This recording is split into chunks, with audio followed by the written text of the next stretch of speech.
The chandeliers of the Pembroke Ballroom cast a golden glow over the sea of silk gowns and formal attire below, illuminating the cream of London society as they swirled and gossiped beneath the gilded ceiling.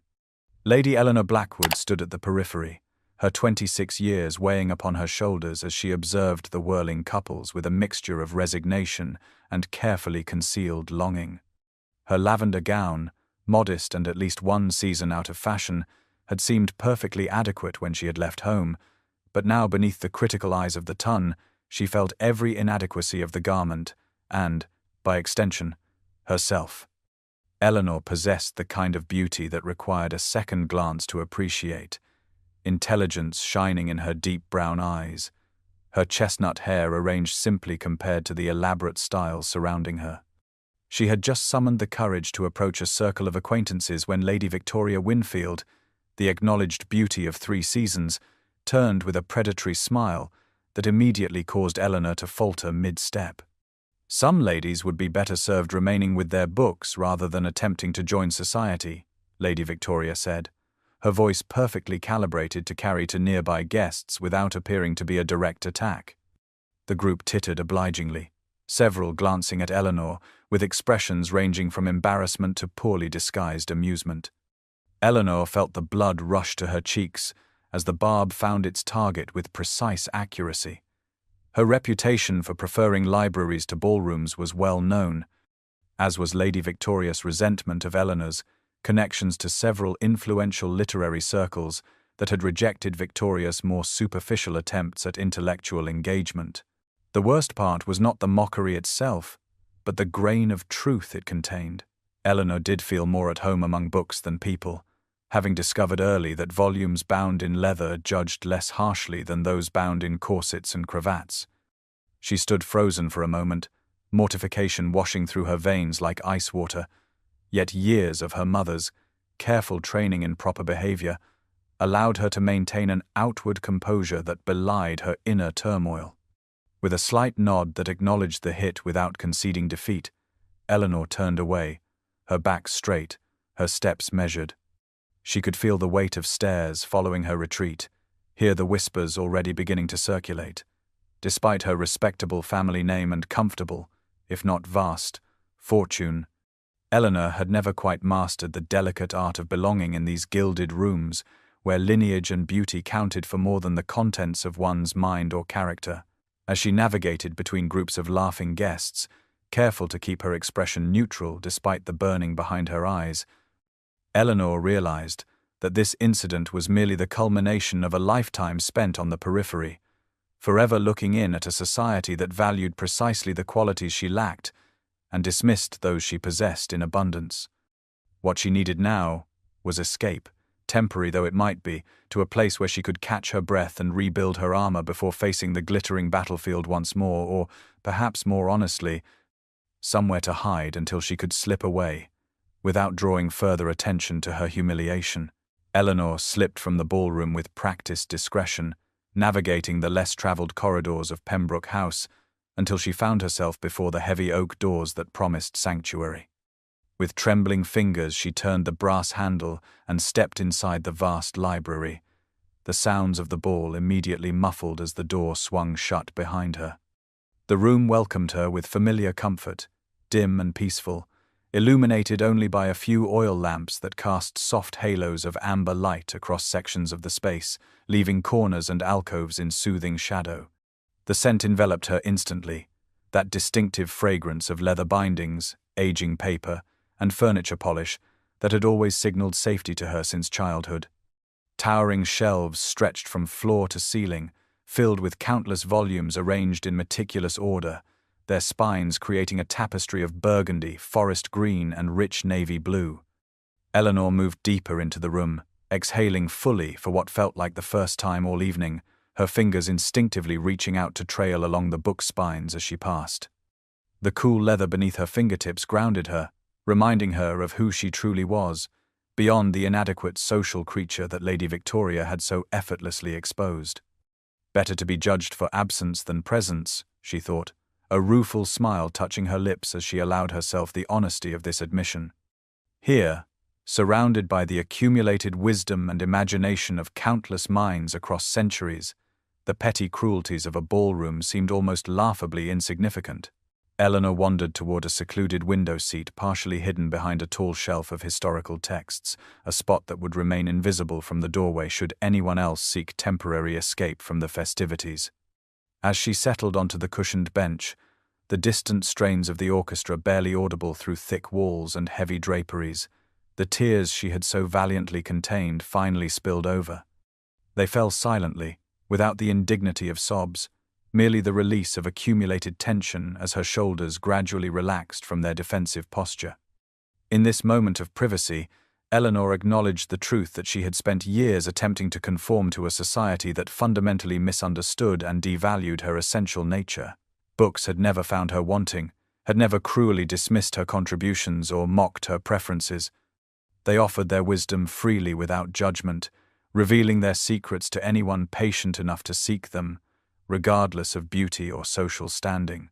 She drew a handkerchief from her sleeve and dabbed at her eyes, breathing deeply as she composed herself. The library stood as a perfect counterpoint to the ballroom she had fled, calm where that space was frenetic, substantive where it was superficial, welcoming where it was exclusionary. Eleanor knew she would eventually need to return, to maintain appearances if nothing else. But for now she allowed herself this moment of restoration among silent companions that had sustained her through countless disappointments. She rose and moved toward one particularly inviting section of shelves, determined to spend at least a quarter hour in worthwhile company before facing the remainder of the evening. The moon had emerged from behind clouds, sending silver light streaming through tall windows to illuminate the titles before her, and Eleanor felt her spirit lift as she contemplated which volume might best fortify her for the return to social warfare. The amber glow of a lamp suddenly illuminated the dark corner, where Eleanor had sought refuge, causing her to start violently, the book she had been examining tumbling from her hands to the thick carpet below. Escaping the tedium as well, Lady Eleanor inquired a deep voice from the shadows, its rich timbre filling the space between them with unexpected intimacy. Eleanor instinctively pressed herself back against the bookcase, her heart hammering wildly as a tall figure emerged from the darkness beyond the lamplight. She recognized him instantly, though they had never been formally introduced, the notorious Duke of Thornfield, Sebastian Blackthorne. His reputation preceded him like a storm front, whispered about in drawing rooms across London with a mixture of fear and fascination. At 35, he commanded attention not through conventional handsomeness but through sheer force of presence, his broad shoulders and considerable height making the spacious library corner suddenly feel confining. But it was his eyes that truly arrested her, a penetrating grey that seemed to cut through pretense and artifice with surgical precision. Eleanor felt those eyes now taking in her tear-stained cheeks and defensive posture, assessing and cataloguing with unsettling thoroughness. More disturbing still was his use of her name, confirming he knew precisely who she was despite their paths never having officially crossed. "I apologize for disturbing your solitude, Your Grace," Eleanor managed, hastily wiping away the evidence of her distress with trembling fingers. "I did not realize the library was occupied." The embarrassment of being discovered in such a vulnerable state nearly eclipsed her earlier humiliation in the ballroom. The Duke bent to retrieve the fallen book, examining its cover with unexpected interest before extending it toward her. "Herodotus," he observed, an unusual choice for ballroom escapees. Most ladies retreat to novels of a more romantic nature. The statement held no mockery, merely observation, yet Eleanor felt herself bristle slightly at the implied generalization. "I find historical accounts more grounding than fiction when one's spirits require settling," she responded before she could consider the wisdom of engaging with a man whose business dealings had reportedly ruined multiple families and whose cutting remarks in society had reduced more than one proud matron to tears. The Duke regarded her with renewed interest, his intimidating countenance shifting subtly. "Most people seek comfort in fantasy rather than reality when distressed," he noted, moving to place the lamp on a nearby table rather than departing as she had expected. The movement brought him further into the light, revealing the impeccable tailoring of his black evening attire and the subtle weariness etched around his eyes. suggesting a man who found social obligations as taxing as she did, though for entirely different reasons. While Eleanor stood on society's margins through awkwardness and intellectual interests deemed inappropriate for her sex, the Duke occupied a position of fearsome isolation, his wealth and title granting him immunity from the rules that constrained others. No one would dare openly mock Sebastian Blackthorne, as Victoria had mocked her, yet his solitude seemed no less complete for being built on intimidation rather than dismissal. The realization that they were both, in their own ways, outsiders to the glittering world beyond the library doors created an unexpected current of understanding between them, tenuous but unmistakable in the quiet space they now shared. The secluded alcove tucked away in the farthest corner of the library offered a haven of privacy, two leather wingback chairs positioned on either side of a small mahogany table, as though specifically designed for intimate conversation rather than solitary reading. Eleanor had allowed the Duke to guide her to this sanctuary, curiosity temporarily overcoming her caution. As they settled into the chairs, the soft leather creaking gently beneath their weight, her eyes were drawn immediately to the slim volume resting on the table between them. She could not suppress a small gasp of recognition, her academic interest momentarily eclipsing her social discomfort. "Is that Heidegger's fundamental concepts of metaphysics, Your Grace?" she inquired, leaning forward slightly to better see the German text embossed on the leather binding.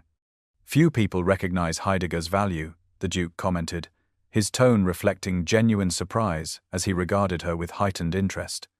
His large hand rested possessively on the book, long fingers splayed across its cover in a gesture that struck Eleanor as both protective and appreciative. "Fewer still understand him," she responded without thinking, then immediately wondered if she had overstepped by implying her comprehension of such complex philosophical work. Women were expected to discuss poetry, or perhaps the lighter classics, not German metaphysics. The Duke's eyebrows rose fractionally, and Eleanor watched as his assessment of her visibly shifted, his penetrating grey eyes studying her face with newfound attention. "You are familiar with his work, then?" he stated, rather than asked, turning slightly in his chair to face her more directly. "I have been searching for this particular translation for months," Eleanor admitted, intellectual excitement momentarily overcoming her usual reserve. "The London booksellers claim it won't be available in England for at least another year." The Duke nodded, a flicker of something like approval crossing his austere features. "I had it brought directly from Berlin," he explained, his deep voice softening slightly as they entered the shared territory of genuine intellectual interest.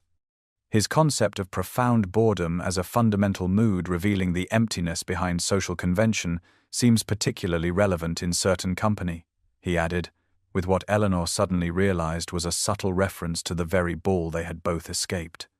The observation startled a genuine laugh from her, quickly stifled behind her hand, but not before the Duke had registered it with evident satisfaction.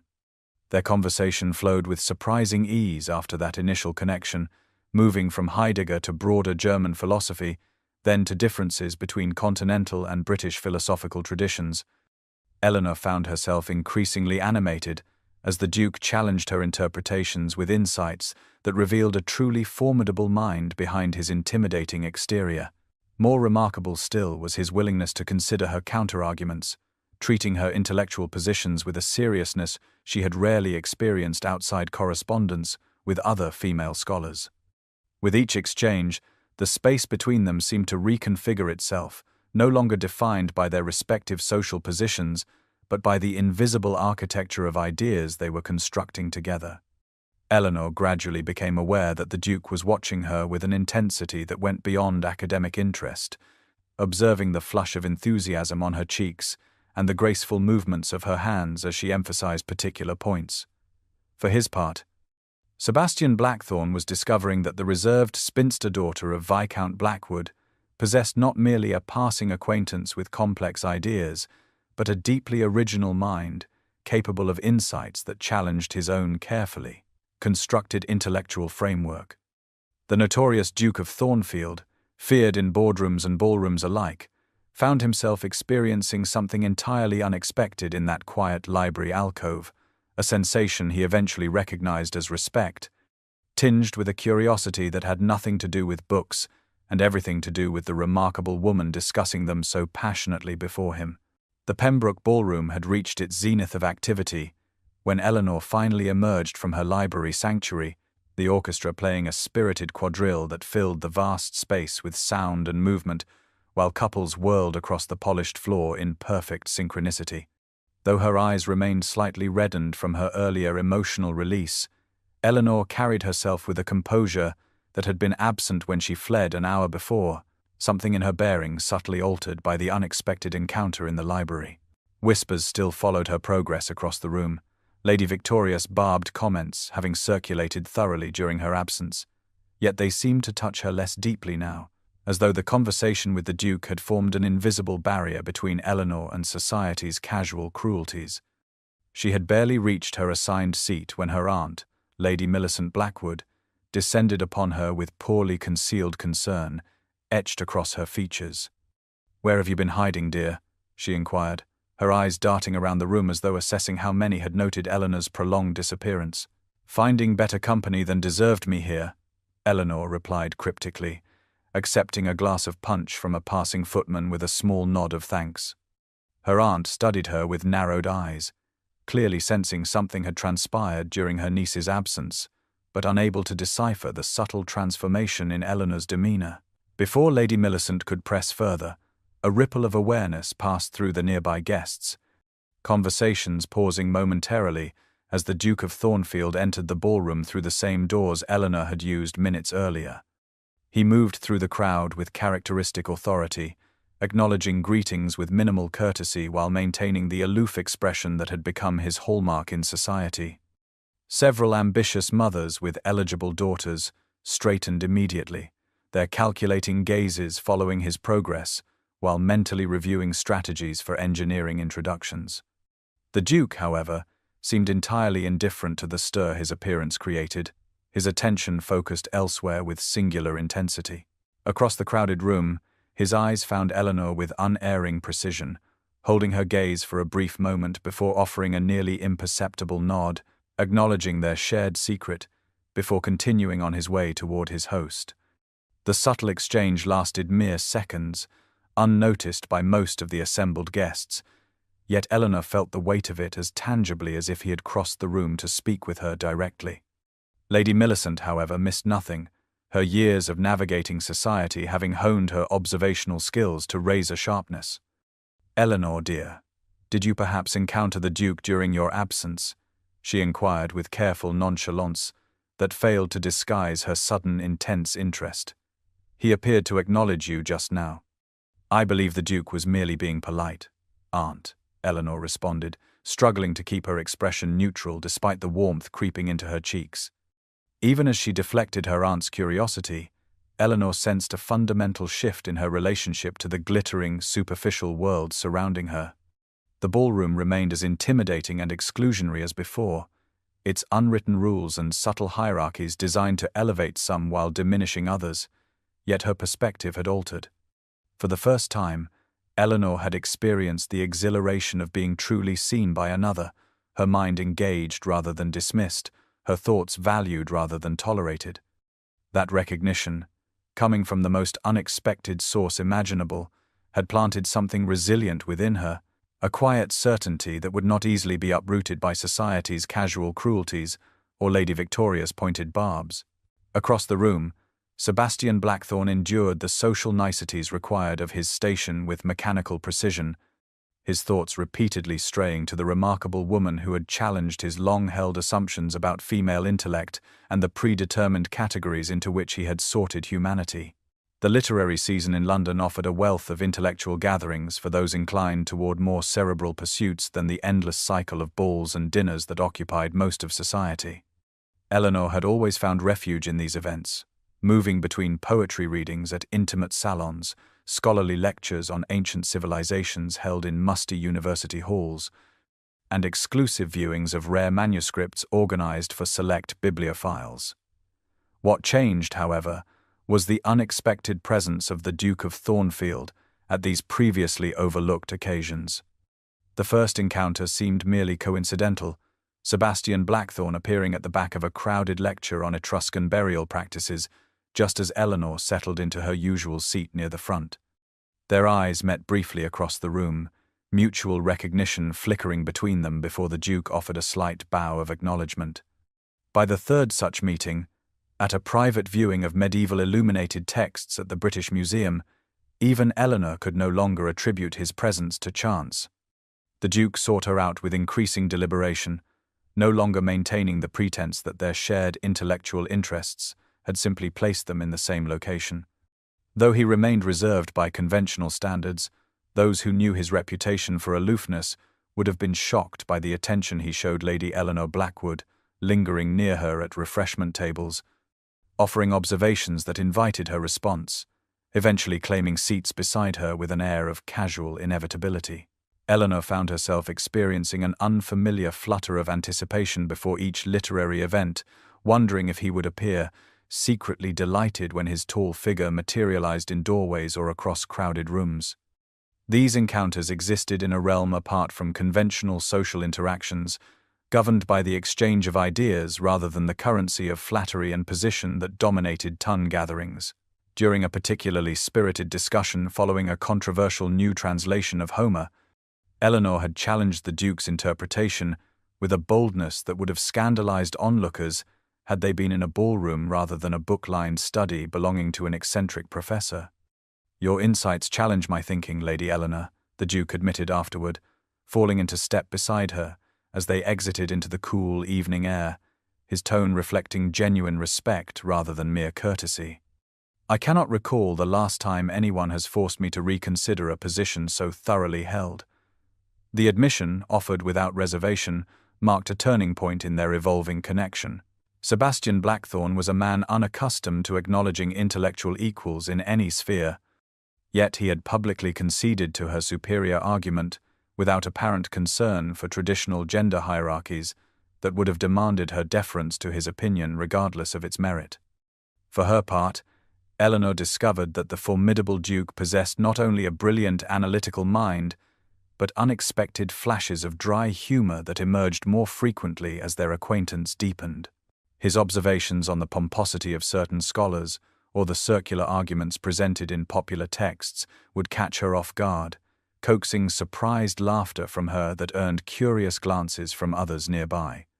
The scholarly community, absorbed in their specialized interests, paid little attention to the social significance of their interactions, creating an island of genuine connection amidst London's sea of superficial engagements. While other gentlemen and ladies exchanged practiced compliments and strategic flattery across ballrooms and dinner tables, Eleanor and Sebastian built something far more substantial through vigorous debate, shared discoveries, and the mutual recognition of finding someone whose mind operated on the same plane as one's own, a rarity that neither had experienced before. Eleanor gradually realized that the Duke's fearsome reputation in society stemmed partly from this very quality, his refusal to engage in meaningless social rituals or pretend interest in trivial concerns, marking him as dangerous to a world built on precisely such pretenses. The subtle undercurrents of London society had an uncanny ability to detect even the most carefully concealed connections, particularly those involving its most eligible and formidable bachelor. What began as isolated observations of the Duke of Thornfield appearing at literary gatherings, traditionally beneath his notice, soon coalesced into full-fledged speculation that spread through drawing rooms and across tea tables with remarkable speed. Eleanor, who had spent years being politely overlooked at social gatherings, suddenly found herself the subject of intense scrutiny, her every movement and expression analyzed for evidence of her mysterious appeal to the kingdom's most feared nobleman. The attention manifested in multiple forms, from the increased invitations to events where the Duke might be present to the calculating reassessments from matrons who had previously dismissed her as a confirmed spinster of no particular consequence. Most unsettling were the barely concealed whispers that reached her ears as she moved through society, fragments of gossip that revealed the true nature of ton speculation. "The Duke of Thornfield asking about your reading preferences," Lady Hartwell exclaimed during one particularly uncomfortable afternoon tea, her voice pitched with theatrical amazement. "My dear, he barely acknowledges royalty when they address him directly." What could you possibly have said to capture such interest? Eleanor felt her cheeks warm under the older woman's penetrating stare, conscious of the 6 other ladies who had abandoned their own conversations to await her response. We merely discovered a shared appreciation for classical philosophy, she replied with careful neutrality, though she could not entirely suppress the flicker of pleasure that accompanied the memory of their most recent debate over Aristotelian ethics. The explanation was met with polite disbelief, several ladies exchanging knowing glances that suggested they presumed a far more conventional attraction at work. More concerning were the whispers Eleanor accidentally overheard while browsing in a bookshop near Berkeley Square, 2 gentlemen discussing the Duke's sudden interest in the Blackwood family with undisguised cynicism. Must be the shipping connections, the older man had stated with absolute conviction. Blackwood vessels have access to ports in India that Thornfield has been trying to enter for years. Always a strategic reason behind his attentions, mark my words. Eleanor had frozen behind a tall shelf, the book in her hands momentarily forgotten as doubt crept through her mind like an insidious fog. Her father's shipping interests, while not extensive, did indeed include valuable Indian trading routes that many English merchants coveted. The suggestion that her intellectual connection with Sebastian might be merely a calculated business maneuver felt like a physical blow, undermining the fragile foundation of mutual respect she had believed they were building. Yet even as these external voices attempted to reframe their relationship according to conventional social equations, Eleanor could not reconcile such calculating motives with the genuine engagement she had witnessed in the Duke's expressions during their most heated debates, or the rare moments when his guard lowered enough to reveal flashes of vulnerability beneath his formidable exterior. The growing external attention created a complicated emotional landscape for Eleanor, discomfort at being thrust into a spotlight she had never sought, mingling with quiet pleasure at the connection that had prompted such interest. As speculation intensified with each public sighting of them together, Eleanor found herself in the unfamiliar position of having to defend her own perceptions against society's determined reinterpretation of her experience, introducing the first seeds of doubt into what had been, until then, a refreshingly uncomplicated meeting of compatible minds. Thornfield House stood imposing against the green backdrop of the Surrey countryside, its ancient grey stone walls rising majestically from meticulously maintained grounds, the ancestral seat of the Blackthorns for over 4 centuries. Though Eleanor had visited many great houses during her years in society, she found herself uncharacteristically nervous as their carriage approached the sweeping drive, her aunt Lady Millicent fussing beside her with undisguised excitement at receiving such a coveted invitation. The Duke greeted them personally at the entrance, a breach of protocol that raised Lady Millicent's eyebrows, but pleased Eleanor immensely, suggesting an eagerness that matched her own carefully concealed anticipation. While the obligatory tour of public rooms proceeded with formal courtesy, Eleanor sensed Sebastian's growing impatience, a subtle tension in his bearing that only relaxed when he finally announced his intention to show Lady Eleanor his private library, offering Lady Millicent the companionship of his sister for refreshments in the drawing-room. The moment the library doors closed behind them, Eleanor gasped audibly, overwhelmed by the sheer magnificence of the space before her. Unlike the formal, aesthetically designed libraries of most noble homes, often arranged more for appearance than use, the Thornfield Library was clearly a living, breathing sanctuary of knowledge. 3 stories of books stretched toward a painted ceiling, connected by wrought iron spiral staircases and sliding ladders, while comfortable reading nooks were nestled between mahogany cases. Sunlight streamed through tall windows, illuminating private alcoves filled with maps and manuscripts spread across reading tables, as though the owner had simply stepped away momentarily. "My father built this collection, but few have ever appreciated it as you do," the Duke confessed, his deep voice unusually soft as he watched Eleanor move reverently among the shelves, her fingers hovering just above leather spines without touching, a gesture of respect he immediately recognized and approved. "This is where I spend most of my time when at Thornfield, away from the demands of business and society." Eleanor nodded in perfect understanding, momentarily beyond words, as she absorbed the extraordinary privilege of being admitted to this inner sanctum. As Sebastian guided her deeper into the collection, showing her increasingly rare volumes, Eleanor noticed something that stopped her mid-step, causing her breath to catch. "The classification system," she murmured, moving closer to examine the small labels affixed to each shelf. "This is not the standard Dewey arrangement. It's an adaptation of a system I developed myself," the Duke explained, watching her closely. "I found traditional methods inadequate for interdisciplinary works." Eleanor turned to face him, her expression a mixture of confusion and dawning realization. But this specific arrangement, connecting philosophical schools with their historical contexts rather than separating disciplines, she began hesitantly. "I proposed it in a paper published in the Journal of Library Science last year under the pseudonym E.B. Harwick." The Duke met her gaze directly, neither confirming nor denying. Instead, he led her to a small desk tucked into a window alcove, where she discovered copies of all her published works, including those written under various pseudonyms, carefully annotated in a precise masculine hand. The revelation left Eleanor momentarily speechless, the implications washing over her in waves of understanding. Sebastian Blackthorne, the notorious Duke feared across business and society, had not only read but studied her scholarly contributions, valued them enough to implement her ideas, and recognized her intellect long before their first meeting. The depth of this connection, built on genuine intellectual respect rather than mere social or romantic interest, created between them a bond so profound that Eleanor felt momentarily dizzy with its significance.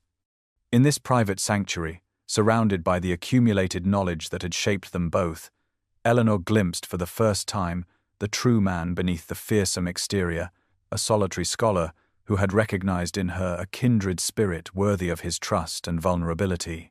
The prestigious Midsummer Literary Society gathering represented the pinnacle of intellectual social events in London, its hallowed traditions and exclusive membership comprising scholars, authors, and aristocrats with genuine academic credentials rather than merely fashionable pretensions.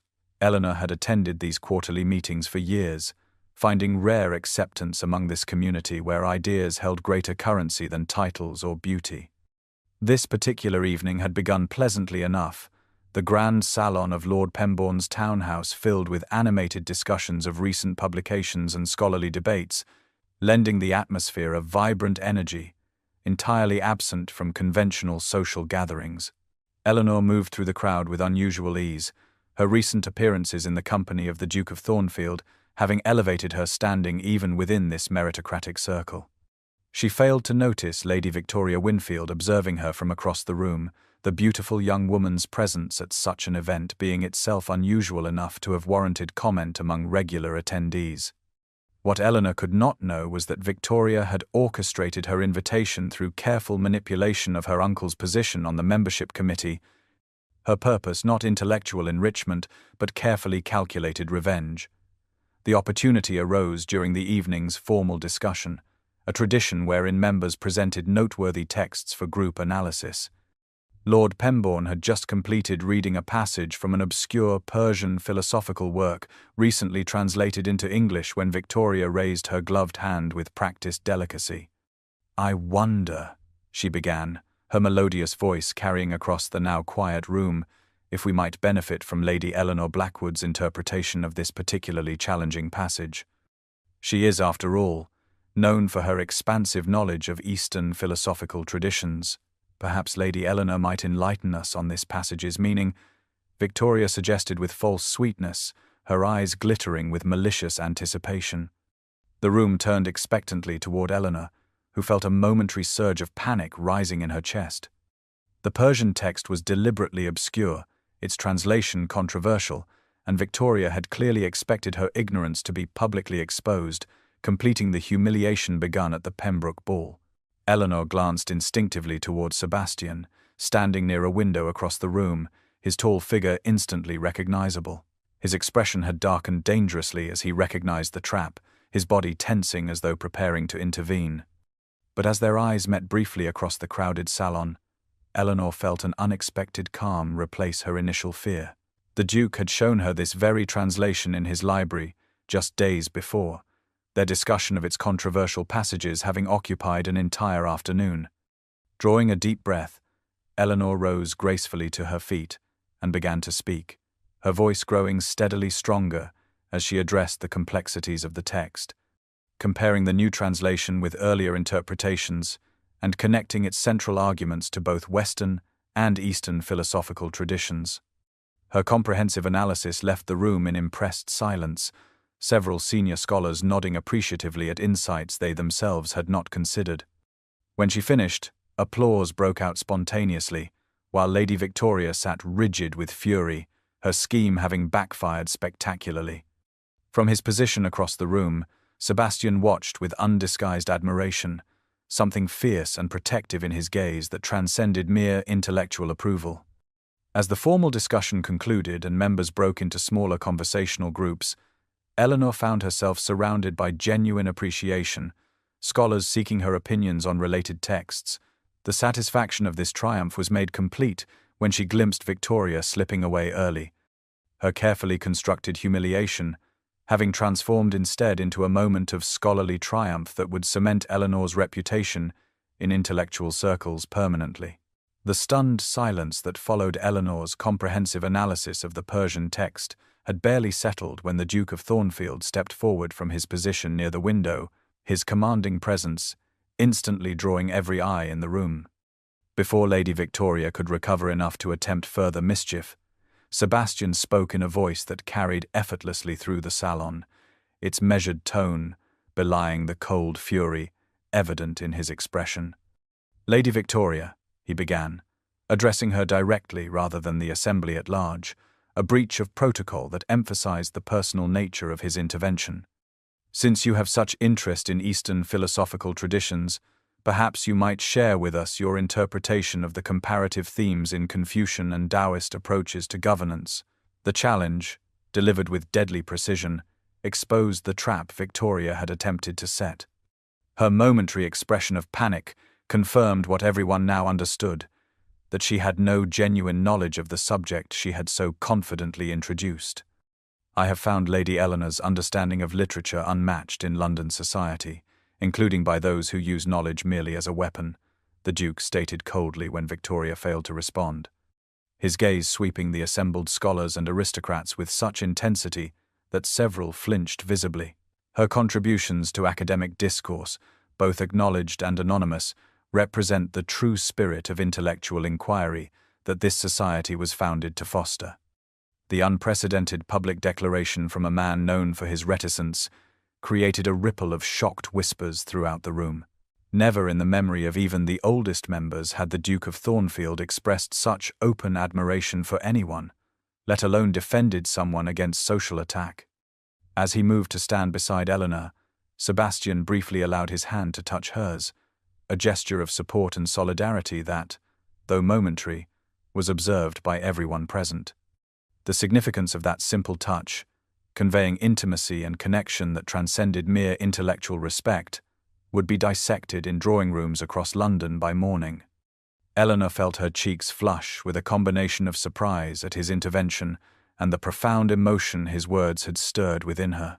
She had grown accustomed to his respect in their private interactions, but this public acknowledgement of her worth represented something far more significant, a declaration that could not be misinterpreted or dismissed as mere courtesy.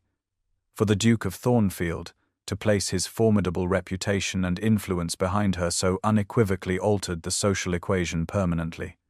Lady Victoria, now recognizing the catastrophic miscalculation of her attack, attempted to salvage her dignity with a brittle smile. "I merely sought to highlight Lady Eleanor's expertise." "Your Grace," she demurred, though the tremor in her voice betrayed her awareness of having made a powerful enemy. "I had no idea you took such personal interest in academic discussions." The implication behind her words hung in the air, transforming what had begun as an intellectual gathering into something far more consequential. The public acknowledgement of a connection between the kingdom's most feared duke and the woman's society had long dismissed. As conversation gradually resumed around them, Eleanor became acutely conscious of the weight of Sebastian's hand, now resting properly at the small of her back, a position that, while entirely appropriate for offering support to a lady who had been distressed, carried implications of possession and protection that no one present could possibly miss. The Duke of Thornfield had made his preference known, and in doing so had irrevocably altered both their positions in society. The moonlit garden behind the society building offered blessed respite from the charged atmosphere inside, its secluded pathways winding between carefully tended roses and night-blooming flowers that released their heady fragrance into the evening air. Eleanor had slipped away as conversations resumed following the confrontation, seeking a moment to compose herself after the tumultuous emotions of the evening. She had barely reached a small stone bench partially hidden by a flowering jasmine when she sensed rather than heard someone following her into the garden. Even before turning, she knew it was Sebastian, his presence having become instantly recognizable to her over the past weeks. He stood several paces away, tall and imposing in the silver moonlight that transformed his austere features into something almost otherworldly. The public declaration he had made inside the society rooms hung between them, its implications too significant to ignore, yet too overwhelming to address directly. "Eleanor," he said simply, her given name on his lips in this private setting carrying an intimacy that made her heart quicken. "I must speak with you." The customary command in his tone had softened to something closer to a request, revealing vulnerability rarely glimpsed beneath his formidable exterior. Eleanor remained seated on the bench, suddenly understanding that her stillness offered him the space to approach on his own terms. He moved closer with uncharacteristic hesitation, finally settling beside her with a careful distance maintained between them. For several moments they sat in silence, the distant sounds of the gathering inside barely penetrating their secluded sanctuary. "I was 7 when my parents died," he began abruptly, his gaze fixed on the moonlit rose garden rather than her face. Fever took them both within days of each other. "My grandfather was Duke then, a cold man who viewed children as nuisances to be shaped rather than nurtured." Eleanor listened without interruption, understanding instinctively that this unprecedented sharing of personal history represented a trust more profound than any declaration made in public could convey. "Books became my refuge," Sebastian continued, his voice taking on a quality she had never heard before, stripped of its usual authoritative resonance. "The library at Thornfield was the one place my grandfather rarely entered. I could disappear for hours among those shelves, finding companions in characters and comfort in the ordered world of knowledge when everything else felt chaotic and lonely." The confession of childhood vulnerability from a man's society viewed as invulnerable touched Eleanor deeply, creating connections between his fearsome adult persona and the isolated child who had preceded it. "I have feared, and been feared all my life, Eleanor," Sebastian said finally, turning to face her directly, his grey eyes reflecting the moonlight with unexpected brightness.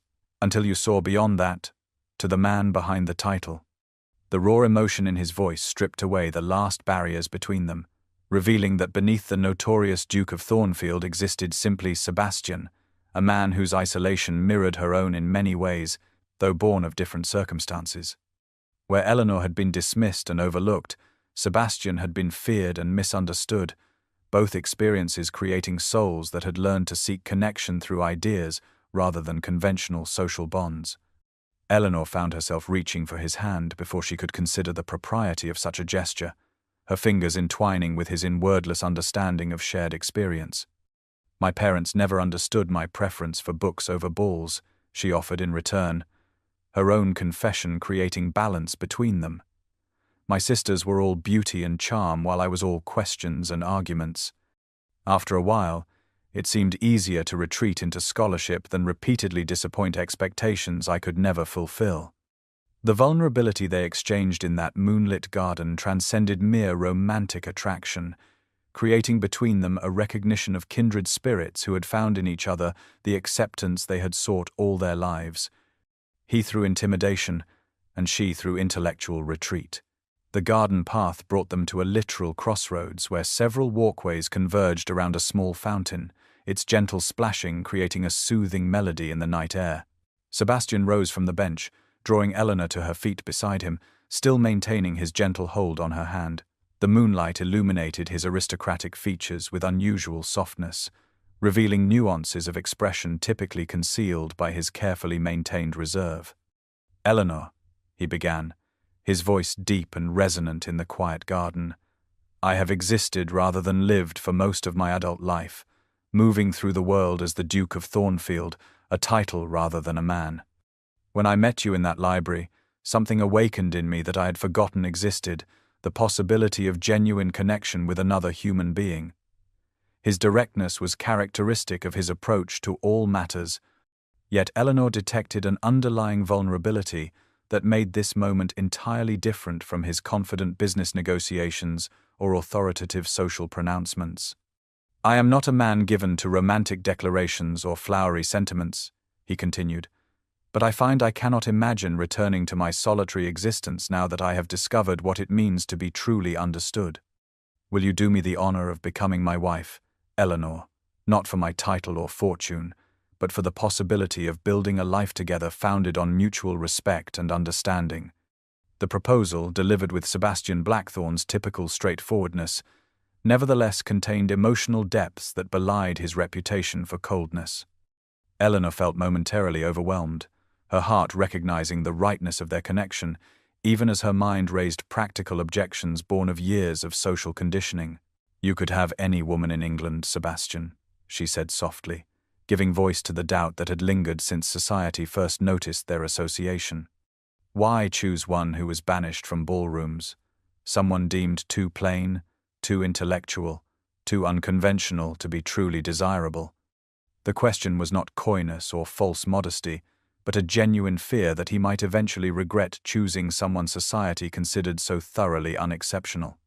Sebastian stepped closer, his free hand rising to gently touch her cheek in a gesture so tender it nearly undid her composure. "I have observed the women's society deems desirable all my life, Eleanor," he responded, his voice rough with emotion.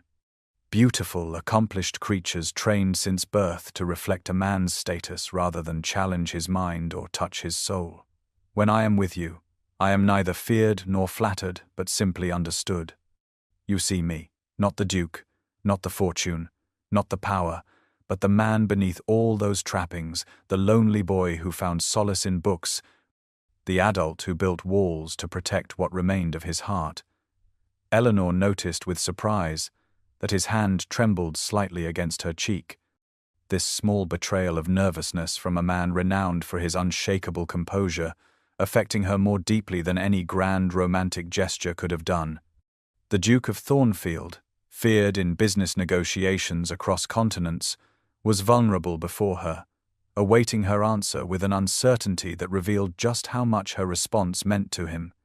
The realization that this formidable man had placed his carefully guarded heart in her hands created a surge of protective tenderness within Eleanor, even as doubt continued to whisper that she might not be enough to satisfy him in the years to come, that her scholarly interests and unfashionable appearance might eventually disappoint a man accustomed to commanding the finest of everything. The Pembroke Library had been transformed beyond recognition by the time Eleanor arrived in response to the Duke's mysterious invitation. What had once been a sanctuary of hushed solitude now glowed with the light of 100 candles placed strategically throughout the vast space, their golden illumination casting the room in a warm, intimate ambience entirely different from the dim refuge she had sought weeks earlier. Eleanor stood transfixed in the doorway, momentarily unable to comprehend the scene before her. A small dining table had been arranged near the large fireplace, where a cheerful blaze dispelled the evening chill, crystal and silver gleaming in the candlelight, but it was not this elegant setting that captured her attention most forcefully. Around the room, displayed on specially constructed stands, were dozens of first editions of works she had mentioned admiring during their conversations, volumes so rare she had only read about many of them in scholarly journals, Shakespeare folios, illuminated medieval texts, early printings of Greek philosophical treatises, each positioned to be admired, each representing a piece of her intellectual journey that Sebastian had noted and remembered. She moved forward in a daze, fingers hovering reverently above leather bindings and gilt tooling, tears threatening as she recognized the profound understanding this display represented. Sebastian stepped from behind a tall bookshelf, watching her reaction with uncharacteristic uncertainty evident in his usually confident bearing. He had abandoned his formal evening attire for a simpler dark coat that somehow made him appear more approachable, more the scholar than the intimidating duke. "When you did not immediately answer my proposal in the garden," he began, his deep voice unusually gentle, "I realized I had failed to demonstrate adequately what you mean to me, what we might build together." Before Eleanor could respond, he guided her to a reading stand positioned prominently near the table, where an ancient manuscript lay open, its vellum pages illuminated with gold leaf and intricate illustrations. She recognized it instantly, a 12th century philosophical text discussing the nature of true partnership, finding one's equal in mind and spirit. The specific passage displayed had been carefully chosen, speaking of connections that transcended worldly considerations to forge bonds between kindred souls. "You once hid here in shame, Eleanor," Sebastian said, his hand finding hers as they stood before the manuscript. "I want this to be where you choose to build a future instead, where the memory of humiliation is replaced by the foundation of something far more significant." The deliberate transformation of the space where she had retreated in distress into a celebration of her intellectual passions struck Eleanor with overwhelming force. Every volume, every carefully arranged detail reflected not merely Sebastian's wealth or influence, but his profound understanding of what truly mattered to her, what brought her joy and meaning. This was not the gesture of a man who saw her as a temporary fascination or convenient intellectual companion, but one who had observed her essence with rare perception and valued what he discovered there. The doubts that had plagued her since his proposal began to dissolve in the face of such tangible evidence of his regard. Eleanor turned to face him fully, suddenly recognizing that the fearsome Duke of Thornfield, the man whose mere presence caused hardened businessmen to tremble, stood before her with vulnerability, evident in every line of his posture, awaiting her response with barely concealed apprehension. The realization that this powerful man had laid his carefully guarded heart at her feet not once but twice, returning to offer it again despite her hesitation, created a surge of certainty within her that swept away remaining reservations. "Sebastian," she began, her voice steady despite the emotion threatening to overwhelm her, "you have shown me not merely that you understand my mind, but that you value it above all the conventional attractions society prizes. I would be honored to build a future with you, not as the Duchess of Thornfield, but as your partner in mind and spirit." The news of Lady Eleanor Blackwood's engagement to the Duke of Thornfield spread through London society with unprecedented speed, creating ripples of shock and disbelief that manifested in countless drawing rooms, dinner parties, and morning calls across the fashionable districts. What had begun as curious speculation about an unlikely intellectual connection transformed overnight into the scandal of the season. A confirmed betrothal between the kingdom's most eligible bachelor and a woman's society had long since relegated to the margins of relevance. The initial reactions ranged from open disbelief to thinly veiled derision, with several notable hostesses going so far as to suggest that the Duke must have suffered some manner of temporary madness or fallen victim to an inexplicable obsession that would surely pass before wedding arrangements could be completed. Yet these predictions were soundly disproven by the couple's first public appearance following the announcement at the Countess of Weston's musical evening, where Sebastian and Eleanor arrived together with neither fanfare nor apology, their quiet dignity in the face of barely disguised curiosity, establishing the tone that would characterize their approach to society's judgment. Eleanor, who had spent years attempting to avoid attention at such gatherings, found herself the center of intense scrutiny, yet the nervous discomfort that would once have overwhelmed her was noticeably absent. In its place resided a newfound confidence, born not of arrogance but of the profound certainty that she was genuinely valued for precisely those qualities society had previously dismissed. Sebastian, for his part, maintained his characteristic reserve, yet close observers noted subtle but significant changes in his demeanor, a protective attentiveness toward Eleanor, and occasional moments when his expression softened as he watched her engage with others, betraying an emotional connection entirely at odds with his fearsome reputation. The turning point in society's perception came during Lady Hartwell's annual garden party, when Lady Victoria, still smarting from her public humiliation at the literary society gathering, approached the couple with a smile that failed to reach her cold eyes. "What an unexpected match, Your Grace," she remarked with poisonous sweetness, addressing Sebastian while pointedly ignoring Eleanor. "Society remains positively baffled by your choice." It was Eleanor who responded, her voice calm and assured in a way that surprised even those who had known her for years. "The truly valuable things in life are often overlooked by those searching only for shine, Lady Victoria," she observed with perfect composure. "How fortunate that His Grace possesses more discerning vision than most." The quiet dignity of her response, neither apologetic nor confrontational, silenced Victoria more effectively than any angry retort could have done. More significantly, it established Eleanor as someone who would neither flaunt her elevated position nor apologize for occupying it, a stance that gradually earned the reluctant respect of even the most skeptical observers. As weeks passed and the couple continued to appear together at carefully selected events, society began the inevitable process of adjustment, their initial shock giving way to acceptance, and eventually to a new narrative that recast their connection as a romantic triumph of substance over superficiality.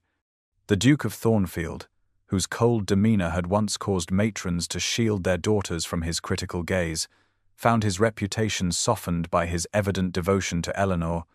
The transformation from fearsome bachelor to attentive fiancé, providing fresh material for drawing-room conversations across London. For Eleanor and Sebastian, these external adjustments mattered far less than the private certainty they shared, the knowledge that in finding each other they had discovered something far more valuable than social approval, a connection founded on genuine understanding rather than the transient currency of beauty, youth, or fashionable charm. The grand library of Thornfield House shone with morning light streaming through tall windows, dust motes dancing in golden beams that illuminated the 3 stories of meticulously arranged volumes stretching from floor to ceiling. The space had evolved over the past year under Eleanor's direction, maintaining its scholarly grandeur while becoming more accessible, more vibrant with intellectual life than ever before. Sebastian and Eleanor worked companionably at a massive oak table positioned near the eastern windows, their heads bent together over a collection of rare astronomical manuscripts recently acquired from an aging Italian scholar. The Duchess of Thornfield, as society now acknowledged her, had settled into her role with a natural dignity that transformed both the position and perceptions of the woman who held it, her scholarly reputation now extending far beyond the limited circles that had previously recognized her contributions. She had maintained her intellectual pursuits with her husband's full support, her most recent work on comparative religious philosophies prominently displayed near the entrance of the library, published under her own name rather than the pseudonyms necessity had once demanded. Sebastian passed her another volume, their fingers touching briefly in a casual intimacy that still sent pleasant warmth through Eleanor even after months of marriage. They worked in the comfortable silence of 2 people, whose connection required no constant verbal affirmation, each anticipating the other's needs or thoughts with remarkable synchronicity, born of shared passion and genuine understanding. The contentment that radiated between them had gradually softened the Duke's fearsome reputation in wider society, though he maintained his formidable demeanor in business dealings, that transformation reserved primarily for the private world he and Eleanor had constructed together. "Who would have thought being banished from a ballroom would lead to finding my true home?" Eleanor mused aloud, pausing to look around at the magnificent space that had become the heart of their shared life, not merely a physical location, but the embodiment of their intellectual partnership. Sebastian glanced up from the manuscript before him, his grey eyes warming as they met hers, his austere features relaxing into the smile he reserved exclusively for her. "I should perhaps send Lady Victoria a note of gratitude," he suggested dryly, though his expression sobered as he reached for Eleanor's hand. "We both spent too many years in isolation, believing ourselves understood only by the silent companions on these shelves." The truth of this observation touched Eleanor deeply, reminding her of their parallel journeys from solitude to connection. What had begun as an unexpected encounter between two outsiders, one dismissed and one feared by a society that valued neither genuine intellect nor authentic character, had blossomed into something neither had believed possible, a partnership founded on mutual respect that had deepened into profound love. They had created together a world where both were valued precisely for their true selves. Their shared passion for knowledge, expanding into broader horizons as they established scholarships for promising students, regardless of background, and hosted intellectual gatherings that had become the most coveted invitations in London. As they returned to their work, categorizing and discussing the astronomical texts that would soon join the growing Thornfield collection, Eleanor reflected on the extraordinary journey that had brought her from the margins of society to this place of belonging. The path had begun with humiliation, with being banished from a ballroom where she had never truly fit, only to lead her to a library where she had found not merely refuge but recognition, not only intellectual stimulation but the rarest of treasures, a heart that matched her own in both mind and spirit.